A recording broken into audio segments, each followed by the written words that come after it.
Mamadou Wane maa ngi lay nuyu. waaw maa ngi delloo nuyoo bi di leen sant di nuyu aussi sa auditeurs yëpp.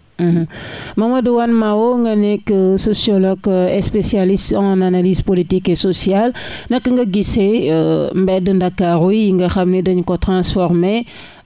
dortoir maanaam si la ñu dëkk si la ñuy fanaan ñu ëpp ñi koy def nag ñu ngi jóge ci sous-région bi ban jàngat nga am ci phénomène boobule. non lu ma jàngat ci bon ñu ci bari sous-région yi lañ jógee bon am na ci ñu jógee ci sous-région bi muy sénégalais muy ci jógee ci sous-région espace public bi waruñu ko def comme ni nga ko waxee espace bi nga xam ne dañ ci nekk dortoir yelwaan fanaan loolu déjà rek daf lay wan ne que lajj nañu suñu politique yu bari politique parce que su politique réelle économique et sociale su amoon kenn du fanaan ci mbedd parce que man yaakaar naa benn doomu aadama bëggul fanaan ci mbedd ñuy fanaan ci mbedd bëggoon nañu am kër comme ñi nga xam ne fanaan nañ ci mbedd lu tax léegi ñuy fanaan ci mbedd jóge fële leneen la mais comme léegi charte réew mi muy sénégalais ak ku dul sénégalais waruñu nangu loolu ci ñi nga xam ne par exemple dañuy nan la tudd nekk occupé mbedd ñu ngi ko waxee te lu nekk mun na ci am waaw loolu du question rek ay étranger man pour moi africain mënul nekk étranger au Sénégal parce que yooyu tam dañ ko war a bàyyi da ngay fa tubaab bi buñ bëgg tubaab bi dañu dominer c'est-à-dire suñu xel ci biir ba léegi muy tubaab ak arabe ku ñëwee ci étranger la te ñun dañu ko souffrir sénégalais ak yeneen africain soo demee États-Unis soo demee Maroc bi Tunisie Libye nga dem partout dañu xatal dégg ni nga nekk bëgg na léegi Sénégal def loolu alors que ñun fii réew bu ñu wax bañ nañ ko ba tudde ko réewu teraanga soo gisee nit ñi noonu ci adduna bi mooy nu ñuy gàttandoo nañu mais léegi nag je suis d'accord le gouvernement bi war na jël ay mesures de sécurité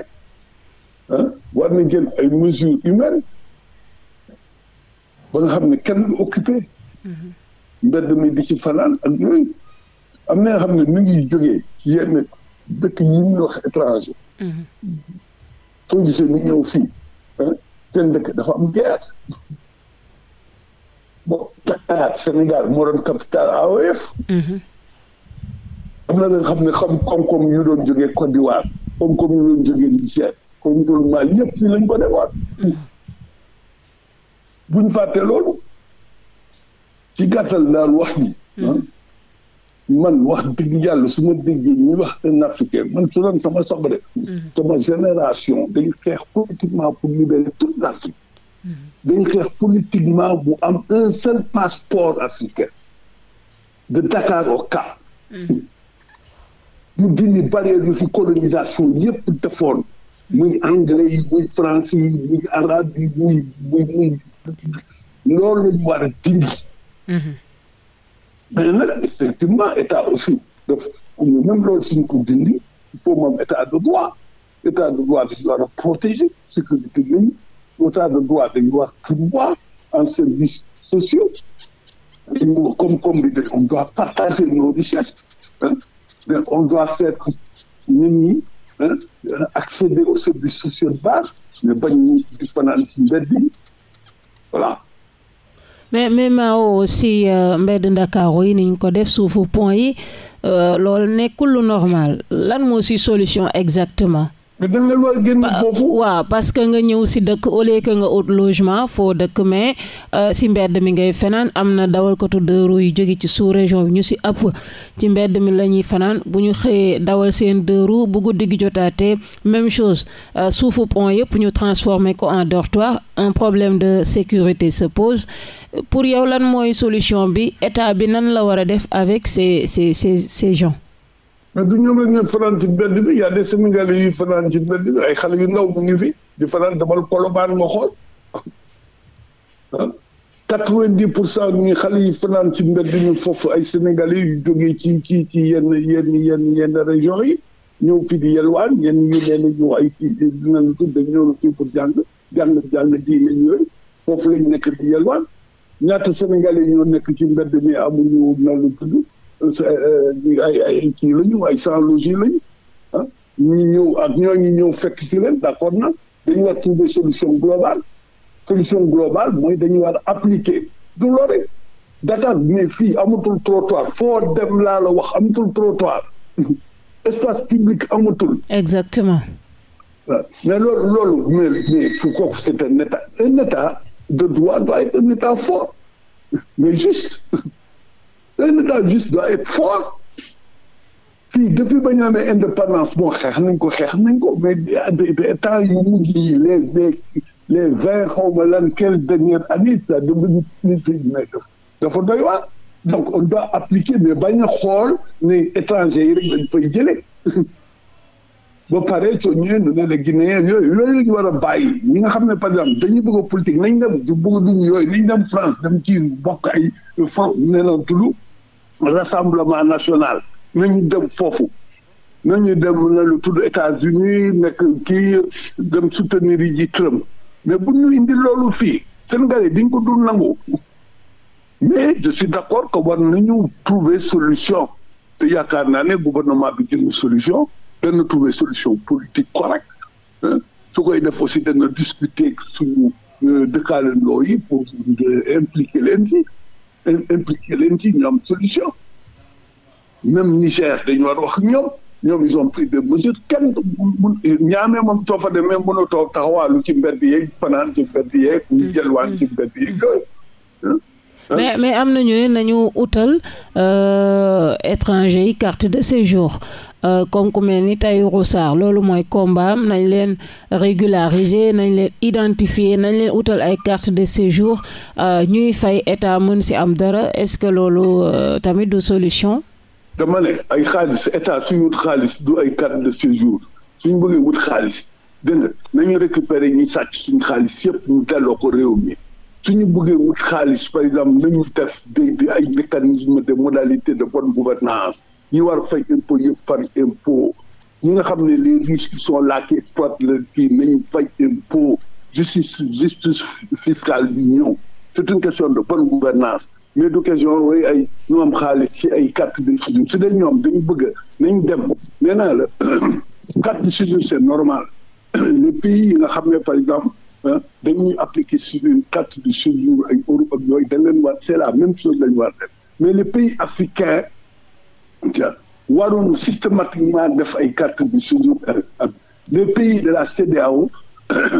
à moins que ñu génn CEDEAO mais CEDEAO dafa am benn droit communautaire mais c'est comme en Europe Schengen Belge bi suy dem en France du am carte de séjour nañ waxante dëgg Hollandais bi c'est la même chose Italien bi c'est la même chose dafa am lu ñuy wax espace Schengen gars yi les extrêmes droites ñu ko bëgg a dindi mais ñoom gis nañ ko ay ils ne peuvent rien crise Ukraine États-Unis la Russie ñoo même États-Unis dafa exclure Europe amul doole boobu parce que ñoom amuñu même suñu amee yenn accords yi mais amuñu un instrument politique communautaire nga xam ne par exemple tu vois c'est un instrument politique comme par exemple ni nga gisee fédération de Russie bon et cetera fii Sénégal yàgg nañu nekk à l'avant-garde pour dem lu ñuy wax la réalisation des États-Unis d'Afrique il y a un pays ba nga xam ne xaw ma nane bi la xaw ma ban pays tout Africain mën na fa dugg sans visa bon léegi nag c'est des cartes de séjour mënoo ko appliquer ay pays qui sont membres de la CEDEAO jusqu'à présent à moins que ñu changé des pays même ñu génn CEDEAO suñu génnee ni seddel Mali Burkina Mali ak bu ñu mel ak ñoom am histoire bokkoon fédération ak yooyu malheureusement tubaab yi ñoo éclaté la fédération du Mali parce que ñu ñoom ba ñu yoree ñoom c'était l'AOF des grands ensembles après gars ñu balkaniser nu ku nekk dem fële pour ñu affaire donc pour revenir ay affaire vraiment man bugguma sax wax turam il se trompe de pays il se trompe de continent jeex mais yaa ngi gis am na benn info bu wàcc depuis ce week-end ay trafiquants de drogue doon jaay café yor puus-puusu café fii à Castor ñu jàpp leen ci affaire drogue lu ni mel indiwaat beneen débat par rapport rek comme li ñuy waxtaanee étranger yi ni ñu nekkee ci réew mi fii ci Ndakaaru. xam nga man je suis sociologue damay def beaucoup d'enquêtes damay jël enquête su ma defee enquête. am lu ñuy wax par exemple ma exploité lu ñuy wax tout ce qui est quantitatif quoi bon léegi méthodologie quantitative ñaata la jàpp yooyu mais su ma neexee manipuler mais Guinée yi machin et cetera alors que mun naa sax Sénégal yi ñoo yooyu la ñu war a bàyyi yooyu la ñu doon def ay Europe aux États-Unis tey yaa ngi gis ne États-Unis am ñu jàpp sàq mais amoon sax nationalité mais gars yi ne oui des grands trafiquants de drogue yooyu et cetera alors que peut-être que suñu xoolee Sénégalais yi trafiqué drogue ñoo ëpp dama joxe rek exemple mais léegi dañu bëgg rek jël même su amee sur 1000 qui ont été arrêtés s'il y a 10% yi nga xam ne Guinée lañu leen ñu def toute la communauté guinéenne il faut faire man je suis sociologue c'est très dangereux vous êtes de la communication il faut faire très attention les informations yu ñuy joxe parce qu'il y a une manipulation il y a la perception léegi ñoom par exemple dañu bëgg a def benn kii ci Sénégalais yi benn perception lu ñu Guinéen bi il faut arrêter il faut arrêter il y a des Sénégalais il y a des Guinéens il y a même mais ñu ngi jàppoon port ay Allemand ay Machien yooyu ay yeneen étranger tubaab est-ce que wax nañu loolu il faut arrêter tout trafiquant quelle que soit sa nationalité et na le tout est soumis à la même loi mais dañ leen war a jàpp démanteler seen réseau mais duñ ci taxaw di wax ne mais voilà Guinée yi la jëlee la et cetera non nañu def attention ne pas tomber le fascisme noonu la commencé les idées d'extrême droite noonu la commencé nous on ne doit pas reproduire ça c'est-à-dire la victime dafa mel ni dañu nar a idéaliser nos bourreaux partout dans le monde gars yi nañu stigmatiser même dama ci arabe bokk diine wala fu mu teg lii di amoon naa dañuy jaayee Sénégal dañu fii soo gisee naa rek comme ça c'est surtout voilà. merci beaucoup Mamadou Wane ñu ngi lay remercier bu baax a baax. ñu ngi fàttali ni Mamadou Wane sociologue nga nekk expert en relation en analyse politique et sociale jërëjëf Mamadou Wane.